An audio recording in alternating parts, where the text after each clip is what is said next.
The low, hypnotic drone of the jet engines had a way of flattening time, turning a 12-hour transoceanic flight into a blur of dim blue cabin lights and the quiet hum of recycled air. For Ethan, the flight was supposed to be nothing more than a tedious bridge between a grueling business trip and the familiar, mundane comfort of his ordinary life. He was a regular corporate analyst, a man whose existence was measured in spreadsheets, quarterly forecasts, and the predictable rhythm of a 9-to-5 routine. He sat in seat 24B, his eyes heavy with a profound fatigue that a plastic cup of lukewarm airline coffee could do nothing to cure. The cabin was mostly dark, the window shades pulled down against the blinding daylight shifting over the Atlantic miles below. Most passengers were asleep, curled beneath thin fleece blankets, escaping the claustrophobia of the pressurized metal tube. The empty seat next to him hadn't remained empty for long before takeoff. Just minutes before the cabin doors closed in London, a woman had hurried down the aisle, her breathing hurried, her eyes darting nervously over her shoulder as if she expected the gate agents to call her back. Her name, as Ethan would soon discover, was Maya. She was undeniably beautiful, but it was a beauty currently masked by a stark, absolute exhaustion. Her dark hair was loosely pinned back, a few stray strands framing a face that was pale and tight with a quiet, suppressed terror. When she took her seat in 24A, she hadn't looked at Ethan. Instead, she had immediately buckled her seatbelt with trembling fingers, leaned her head against the cold plastic wall of the fuselage, and closed her eyes, her chest rising and falling in rapid, shallow breaths. She carried no luggage, no personal items, not even a book or a jacket, just the clothes on her back and a small, vintage leather purse clutched tightly in her lap like a shield. A few hours into the flight, as the aircraft reached its cruising altitude and the initial turbulence subsided into a steady vibration, Maya's rigid posture began to fail her. The sheer, physical weight of her exhaustion seemed to collapse her defenses. Slowly, imperceptibly at first, her head began to tilt away from the window. Ethan, who was staring blankly at a movie screen he wasn't actually watching, felt a soft, sudden weight settle against his right shoulder. He turned his head slightly, his breath catching. Maya had completely fallen asleep, her head resting securely against his arm. Her breathing had finally slowed, turning deep and rhythmic. In the dim light of the cabin, the sharp lines of tension on her face had softened, revealing a profound vulnerability that touched something deep within Ethan's quiet nature. He considered gently shifting his weight to wake her, to politely reclaim his personal space as any regular commuter would.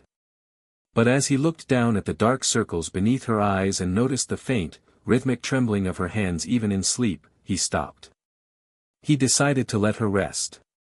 He remained perfectly still, absorbing the gentle, steady warmth of a stranger sleeping on his shoulder, turning himself into a temporary sanctuary for someone who looked like she had been running for her life. The hours bled into one another in the quiet darkness of the cabin. Maya slept for the majority of the crossing, her presence a silent, heavy comfort against Ethan's side. He found himself projecting stories onto her, wondering what kind of life could produce an exhaustion so total, a fear so palpable.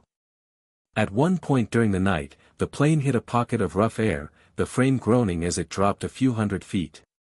Maya let out a soft, fractured whimper in her sleep, her fingers tightening instinctively around the leather purse in her lap. She muttered a single, fragmented sentence that Ethan could barely catch over the roar of the engines, something about a key and a shadow, before settling back into her deep, dreamless slumber. Ethan didn't move an inch, his shoulder growing stiff and numb, but he endured the discomfort willingly, driven by a strange, protective instinct that he couldn't entirely explain to himself. The sudden, bright transition of the cabin lights turning to an amber hue signaled the beginning of their descent into New York. The captain's voice crackled over the intercom, announcing that they were 40 minutes from landing and asking the flight attendants to prepare the cabin. The sudden change in atmosphere, combined with the loud, mechanical clunk of the landing gear doors clearing, snapped Maya awake. She didn't wake up slowly.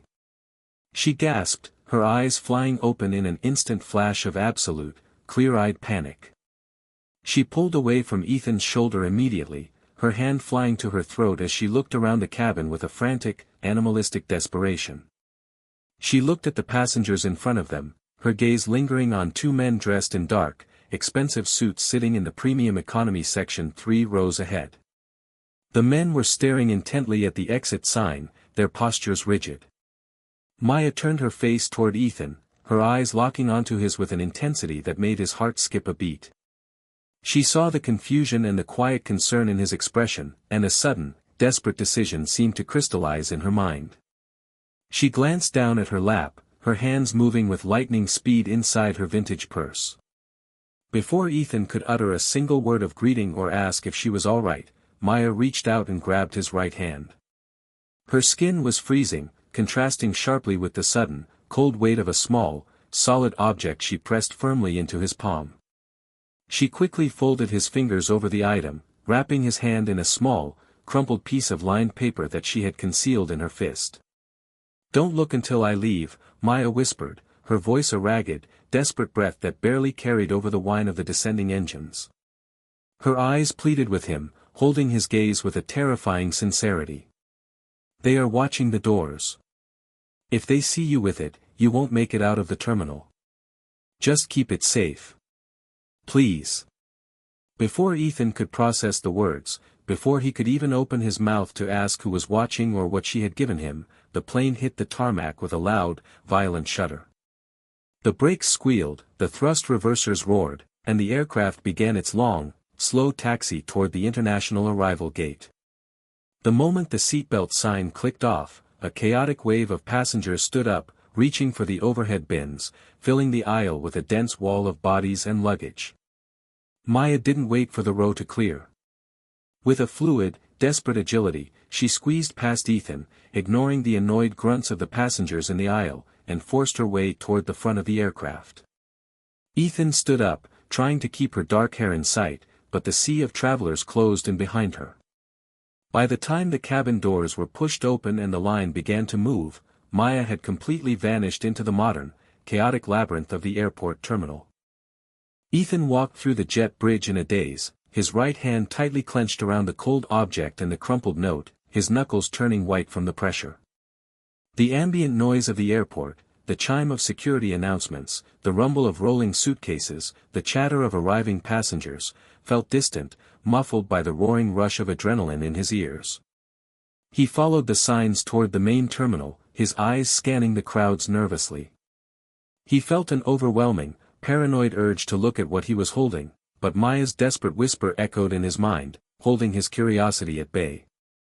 He bypassed the customs line using his automated clearance kiosk, his heart hammering against his ribs as he stepped into the massive, glass-walled arrivals concourse. Finding a quiet, shadowed alcove near a row of decommissioned payphones, Ethan finally stopped. He took a deep, shaking breath, looked around to ensure no one was watching, and slowly opened his right hand. Resting in his palm was a sleek, heavy, and incredibly rare digital flash drive. It wasn't the cheap, plastic kind found in office supply stores. This was a military-grade, high-security drive encased in brushed titanium, featuring a localized biometric fingerprint scanner and a tiny, encrypted LED interface that pulsed with a faint, crimson light. Wrapped around the cold metal was the handwritten note, the ink smeared slightly by the sweat of his palm. Ethan smoothed out the paper, his eyes scanning the frantic, elegant handwriting. "They are tracking me. Keep this safe, it proves my innocence. Meet me at the address inside if you want to save a life." A cold spike of adrenaline shot through Ethan's spine. He was a regular corporate worker, a man whose biggest daily conflict was a disagreement over a budget spreadsheet. Now, he was standing in an international airport terminal holding a piece of high-security hardware and a literal cry for help from a woman who had spent the last 8 hours sleeping peacefully on his shoulder. He swallowed hard, his survival instincts screaming at him to find the nearest security officer, hand over the drive, and walk away back to his predictable life. But as he looked at the note, the memory of Maya's terrified, pleading eyes flashed in his mind. He couldn't do it. He couldn't just throw her to whatever wolves were hunting her. As he folded the note back into his pocket, Ethan's eyes inadvertently caught a reflection in the grand glass windows overlooking the terminal's drop-off zone. His stomach dropped. Standing near the exit doors, pretending to read a digital flight monitor, were the two men in dark, expensive suits from the premium economy section of the plane. They weren't looking at the monitor. Their eyes were scanning the exiting crowd with a clinical, predatory focus. And then, the man on the left shifted his gaze, his eyes locking directly onto Ethan. The man nudged his partner, his hand moving toward the inner lapel of his jacket as they both began cutting a fast, direct path through the crowded terminal toward the alcove. They were following him. Maya's warning hadn't been paranoia, it was a literal description of reality. Ethan didn't think, he ran. He turned on his heel, abandoning any thought of waiting for a baggage carousel, and plunged directly into a dense tour group that had just arrived from an international gate. He used the crowd as a human shield, navigating through the sea of matching luggage and bright flags, weaving his way toward the airport's underground transit terminal. He could hear the heavy, synchronized footsteps of the two men behind him, the crowd parting slightly as the suits pursued him with a terrifying, silent efficiency. Ethan sprinted down a concrete escalator, leaping onto a departing terminal shuttle just as the automated glass doors began to slide shut. He turned around, his chest heaving, and saw the two men stand on the platform, their faces perfectly calm, their cold eyes staring at him through the glass as the shuttle accelerated into the dark tunnel. They knew who he was now. There was no going back. 2 hours later, Ethan was sitting in the dim, flickering light of a cheap, run-down motel room on the outer edges of Queens. He had taken 3 different cabs, changed trains twice, and walked a mile through a pouring rainstorm to ensure he had broken the tail. His ordinary apartment was compromised. If those men had access to flight manifests, they already knew his home address. The motel room smelled of stale tobacco and old carpets, a depressing contrast to the high society world he usually operated in, but it was safe for now. He sat at a small wooden desk, his hands still trembling slightly as he opened his personal, air-gapped laptop, a machine he used strictly for offline analytical models, completely disconnected from any network. He picked up the titanium flash drive. The red LED interface pulsed steadily, demanding a decryption key. Ethan noticed a tiny, scratched engraving on the side of the metal casing, a sequence of characters that looked like a custom file directory. Remembering the handwritten note's instruction to look at the address inside, Ethan realized the note itself might hold the key. He pulled the crumpled piece of paper from his pocket, holding it up to the desk lamp. When viewed under the direct light, he noticed that certain letters in the handwritten message had been subtly underlined with a dry pen, leaving faint indentations in the paper. He assembled the letters in order, WNDRNRE. Ethan typed the word into the laptop's command interface. The drive let out a low, mechanical click, and the crimson LED light instantly shifted to a steady, solid emerald green. The screen flickered, opening a master directory labeled Project Genesis. Ethan's analytical mind took over as he began to skim through the data, but the deeper he dug, the more his understanding of the world began to fracture. The drive did not contain standard corporate financial records or simple trade secrets. It contained a massive, comprehensive repository of classified architectural blueprints, weaponized server access codes, and legal asset declarations belonging to a global defense and technology conglomerate known as Vanguard Industries. Vanguard was a shadow empire, a multi-billion-dollar contractor that effectively controlled the infrastructure of the city's security networks. But it was a specific subfolder that made Ethan's breath freeze in his throat. It was labeled Courier Protocol. As he opened the files, he found a list of names, complete with photographs, home addresses, and daily routines. The third name on the list, complete with a photograph taken from his own corporate identification badge, was Ethan. The documents laid out a horrifying reality: his own employer, a seemingly standard financial consulting firm, was a subsidiary shell company owned entirely by Vanguard Industries. His entire career, his boring routine, his predictable life, it had all been a carefully curated setup. He hadn't been chosen for this mystery by accident. Vanguard had been using his low-level analytical accounts to covertly route encrypted financial trenches out of the country, turning him into an unwitting, digital mule for corporate espionage without his knowledge. The two men following him weren't just hunting Maya, they were hunting him to eliminate the evidence before he realized he was the fall guy for a multi-million-dollar federal crime. At the very bottom of the directory was a single text file containing a local geographic coordinate and a timestamp scheduled for 3 o'clock that morning, just 2 hours away. The address corresponded to an abandoned, industrial iron foundry on the desolate waterfront of the East River. The note attached to the file read, "If you want to survive the morning, bring the drive here.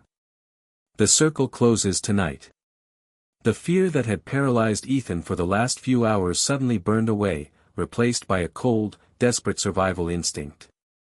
He was no longer just a regular guy helping a beautiful stranger, he was a man fighting for his own life, a man who had been used as a pawn by a faceless corporate machine. He closed his laptop, slid the titanium drive into his inner jacket pocket, and stepped out into the pouring rain, his face set with a grim, absolute determination. He was going to find Maya, and he was going to get his life back. The old iron foundry was a crumbling monument to a forgotten industrial era, its massive corrugated metal walls rusted into jagged patterns, surrounded by cracked asphalt and overgrown weeds. The rain was coming down in sheets now, the heavy drops drumming against the metal roof like a relentless sequence of gunfire. The dark waters of the East River churned violently just yards away, casting a cold, salty mist over the desolate property. Ethan slipped through a broken section of the perimeter chain-link fence, his sneakers splashing quietly in the puddles as he navigated through the shadows of abandoned machinery and rotting shipping containers. He stepped inside the cavernous main hall of the foundry. The interior was pitch black, illuminated only by the intermittent flashes of lightning that pierced through the shattered skylights high above, casting long, monstrous shadows across the concrete floor. The air was thick with the smell of wet iron, mold, and ozone. Ethan stood near the center of the room, his hand resting on the titanium drive in his pocket, every nerve ending in his body screaming with tension. A soft, mechanical click echoed from the far side of the hall, followed by the sudden, brilliant flare of a high-powered tactical flashlight. The beam cut through the darkness, blinding Ethan, forcing him to raise his arm to shield his eyes. "You actually came," a voice said, echoing off the high metal ceilings. It was a voice that was smooth, controlled, and entirely devoid of the ragged, terrified breath Ethan had heard on the plane. The flashlight shifted slightly, allowing Ethan's eyes to adjust. Stepping out from behind a massive iron smelting crucible was Maya. But she was completely unrecognizable from the fragile, exhausted woman who had slept on his shoulder. She no longer wore the pale, trembling mask of a victim. She was dressed in a tactical black combat suit, her hair pulled back into a sharp, efficient ponytail. Her posture was completely rigid, her eyes cold and calculating, and in her right hand, she held a sleek, silenced automatic pistol aimed directly at Ethan's chest. "Maya?" Ethan stammered, his voice carrying a mixture of profound heartbreak and confusion. "What is this?" "The note, you said you needed help. You said you were innocent." Maya let out a low, humorless laugh, her gaze never wavering as she took a slow, deliberate step toward him. "I am innocent, Ethan. Depending on your definition of the word. But I never said I was a victim." Before Ethan could process the betrayal, the heavy metal doors at the front of the foundry were thrown open with a resounding crash. Stepping through the rain into the hall were the two men in dark suits from the airport. But they didn't draw weapons. Instead, they walked into the room with a calm, deferential posture. They stopped 5 feet behind Maya, crossed their arms, and bowed their heads slightly in a profound display of corporate respect. "Director," the man on the left announced, his voice clear and professional. "The perimeter is secure. The local authorities have been routed away from the coordinate, and the digital sweep of the assets apartment is complete. We are ready for the final extraction." Ethan felt the world tilt beneath his feet for the second time that night, the pieces of the puzzle reconfiguring into a picture that was far more shocking than he could have ever imagined. Maya wasn't a whistleblower fleeing from Vanguard Industries. She was Vanguard Industries. "You're the director," Ethan whispered, a cold realization settling into his gut. "The entire flight, you falling asleep on me, it was a setup from the start." Maya lowered the pistol slightly, a faint, appreciative smile brushing her lips as she looked at him. Give yourself some credit, Ethan. You're an analyst, look at the data. Vanguard Industries doesn't use low-level employees to launder money without a failsafe. You were an incredibly efficient digital mule, but your corporate profile was getting too close to a federal oversight audit. The board decided you needed to be liquidated, framed as a rogue hacker who stole Project Genesis data before committing a tragic, desperate act of suicide. She walked closer, the tactical boots clicking softly on the damp concrete. But I didn't agree with the board's methodology. Your routine was too clean, your public record too pristine. If you died in a standard car accident or a robbery, the federal investigators would have looked deeper into your employer. I needed a grander narrative. I needed you to actively run. I needed you to check into a cheap motel, to download classified data on an unauthorized laptop, to evade corporate security, and to bring the physical drive to this specific, desolate location. By running, Ethan, you legally and publicly validated your own guilt. The digital footprint you created over the last 4 hours completely insulates Vanguard from any future federal investigation. You became the perfect villain. Then why the act on the plane? Ethan asked, his voice hardening, his fear completely dissolving into a profound, razor-sharp focus as his own survival instincts locked in. Why sleep on my shoulder for 8 hours if you were just going to frame me? Because I needed your biometrics, Ethan, Maya explained smoothly, tapping a small, encrypted wrist console on her tactical suit. The Project Genesis drive requires a two-factor localized biometric validation to execute the final asset transfer, a transfer that will shift $3 billion in dark liquidity from Vanguard's offshore accounts into my own private holding firm, completely independent of the board. The drive scanned your unique fingerprint and your localized body temperature while you were politely keeping me warm in seat 24B.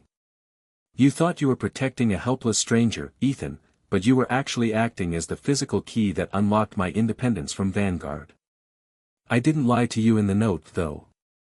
Keeping that drive safe really did prove my innocence to the board, because by the time they find your body here, I'll be halfway to a non-extradition territory with their entire treasury, and you'll be the one the world blames for the theft. She raised the pistol again, aligning the sights directly with his forehead.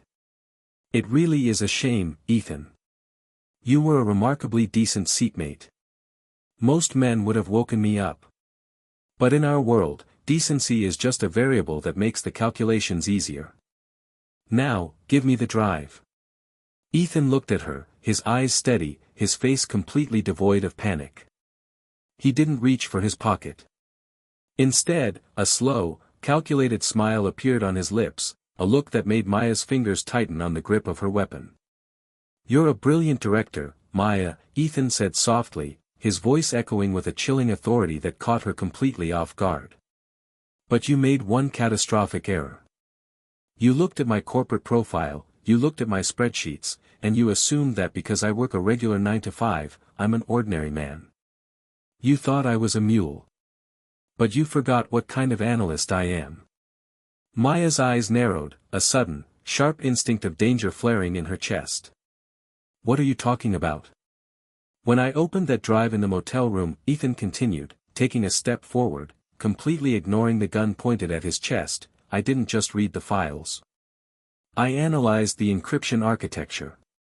I noticed that the biometric scan you executed on the plane didn't just log my data, it linked the drive's master ledger directly to my personal corporate access keys. You think you used me to unlock your independence, Maya? The moment I entered the decryption key WNDRMRE, which, by the way, isn't just a word from your note, but the name of the Federal Regulatory Oversight Task Force that has been monitoring Vanguard for the last 18 months, I rerouted the digital notary tokens. Before Maya could react, the tiny LED interface on the titanium drive inside Ethan's jacket didn't pulse emerald green or red. It began to flash a bright, intense, localized blue light. Simultaneously, the wrist console on Maya's tactical suit let out a sharp, continuous warning chime. What did you do? She screamed, her professional composure instantly shattering as she looked down at her screen, watching the $3 billion transfer vector freeze, reverse direction, and begin rapidly draining into a series of secured, international escrow accounts managed directly by the World Bank's Anti-Money Laundering Division. "I did my job," Ethan said, his voice flat, cold, and absolute. "I ran the numbers. I knew that if I stayed in my apartment, your suits would have killed me in my bed. I knew that if I went to the police, Vanguard's lawyers would have buried me. My only option for survival was to play the exact role you scripted for me, to create the digital footprint you wanted, but to alter the final destination of the data stream. I didn't bring the drive here to give it to you, Maya. I brought it here because this foundry is a known dead zone for localized cellular jamming, meaning your corporate teams can't access the satellite arrays to override the transfer I just executed from my laptop 40 minutes ago. The $3 billion isn't yours, and it isn't Vanguard's anymore. It's currently being held as state evidence, automatically triggered by a whistleblower protocol linked directly to my signature." "You fool!" Maya roared, her face twisting into a feral, desperate rage. She pulled the trigger. Click. The silenced pistol didn't fire. The mechanical firing pin struck an empty chamber. Maya frantically racked the slide, but the weapon's internal electronic lock mechanism had been completely bricked, its firmware disabled by the localized blue frequency pulsing from the high-security drive in Ethan's hand. At that exact moment, the shattered skylights of the foundry were suddenly illuminated by a blinding, artificial white light. The deafening, thunderous roar of multiple turbine engines shattered the sound of the rain as three unmarked, high-speed tactical helicopters descended over the waterfront property, their searchlights pinning Maya and her two suits in a crossfire of absolute brilliance. The corrugated metal doors of the foundry were blown inward by controlled breaching charges, and dozens of federal tactical agents clad in Windermere Task Force body armor stormed the hall, their weapons raised, filling the space with a synchronized command: "Federal agents. Drop your weapons. Hands in the air." The two suits immediately dropped to their knees, raising their hands in total submission. Maya stood frozen, her useless weapon slipping from her fingers, clattering onto the concrete floor. She stared at Ethan through the blinding spotlights, her chest heaving, her eyes wide with a profound, unmitigated disbelief. The regular corporate worker, the boring cubicle drone she had used as an unsuspecting courier, had completely dismantled her life, her fortune, and her entire criminal shadow organization in a single, brilliant analytical model. An elite tactical commander stepped forward, lowering his weapon as he approached Ethan. He didn't arrest him. Instead, he stopped, stood at attention, and offered Ethan a respectful nod. "The digital transfer is secure, Mr. Analyst," the commander reported, his voice carrying clearly over the roar of the helicopters outside.